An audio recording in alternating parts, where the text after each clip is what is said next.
தவிர அது ஒரு நாளும் எங்களை விட்டு விடாது. சகோதரர்களே, மக்காவினுடைய இமாமாக இருந்தவர் தாயை கூப்பிடுறாங்க, ஹரமைன் என்ற பலஸ்த வந்து உங்களுக்கு இருக்கலும்மா? இல்ல, நான் வந்து எந்த நாட்டுல எந்த கிராமத்துல வாழ்ந்து பழகினவன், என்னால வர இயலாது.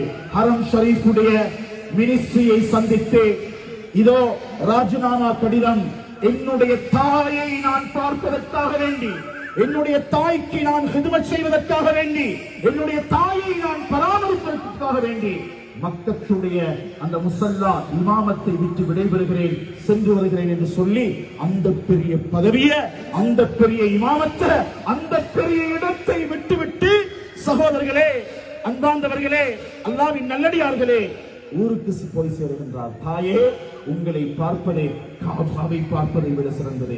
அந்த முசல்லாவில் நிற்பதை விட உங்களோட பாதத்துக்கு கீழே தான் அல்லாஹ் என்ற சொர்க்கத்தை வச்சிருக்கிறான். சகோதரர்களே,